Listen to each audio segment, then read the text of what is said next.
శ్రీరామ్. కోట్లాది మంది హిందువులకు ఆరాధ్య దైవం, కోట్లాది మంది హిందువులు పూజించే ఆరాధ్య దైవం, కోట్లాది మంది హిందువులు రాముడు లాంటి భర్త, రాముడు లాంటి అన్న, రాముడు లాంటి తమ్ముడు, రాముడు లాంటి స్నేహితుడు కావాలని చెప్పి పరితపిస్తున్నటువంటి ఈ కలియుగంలో ప్రకాష్ రాజ్ అనే ఒక నీచుడు, దుర్మార్గుడు ఈరోజు శ్రీరామచంద్రమూర్తి గురించి, లక్ష్మణస్వామి గురించి, సీతమ్మ గురించి అవహేళనగా మాట్లాడడాన్ని తీవ్రంగా ఖండిస్తూ వెంటనే హిందువులకి బహిరంగ క్షమాపణ చెప్పాలని చెప్పి డిమాండ్ చేస్తున్నాను.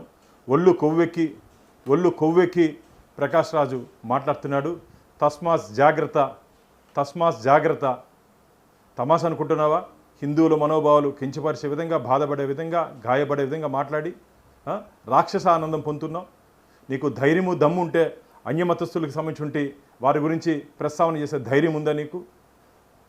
ఈరోజు రాజకీయ నాయకులు కానీ ఎవరు కానీ రామరాజ్యం కావాలని చెప్పి కోరుకుంటుంటే ఈ సందర్భంలో శ్రీరామచంద్రమూర్తి గురించి అవహేళనగా మాట్లాడడం ఇది మంచిది కాదు. వెంటనే హిందువులకు బహిరంగ క్షమాపణ చెప్పాలి.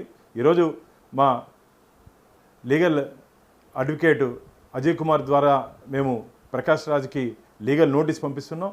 100 కోట్ల రూపాయలు డెఫర్మేషన్ కూడా వారి మీద హిందువుల తరపున వారిని చెల్లించాల్సిందిగా డిమాండ్ చేస్తున్నాం. ఇది మంచిది కాదు. దీని మీద క్రిమినల్ కేసులు కూడా నమోదు చేయాలని చెప్పి మేము పోలీస్ శాఖని విన్నవించుకుంటున్నాం. అలాగే వారికి కూడా ఒక కంప్లైంట్ కూడా వారికి కూడా ఇవ్వబోతున్నాం. ఇది మంచిది కాదు. ప్రకాష్ రాజ్ ఉద్దేశపూర్వకంగా, నేను చాలా రోజుల నుంచి గమనిస్తున్నాం, ఉద్దేశపూర్వకంగా హిందూ దేవుళ్ళని, హిందూ దేవతామూర్తుల్ని, హిందువుల మనోభావాల్ని కించపరిచే విధంగా మీరు మాట్లాడుతున్నారు. ఒళ్ళు పగిలిపోతుంది. ఇలా విధంగా కానీ మీరు కానీ మాట్లాడుతూ పోతే మొత్తం హిందూ సమాజం మిమ్మల్ని వెలివేస్తుంది. ఇది మంచిది కాదు. ఏదో సినిమాలో డైలాగులో లేకపోతే సినిమాలో యాక్టింగ్ అనుకుంటున్నావా మా రామచంద్ర గురించి మాట్లాడడం నువ్వు? ఇది మంచిది కాదు.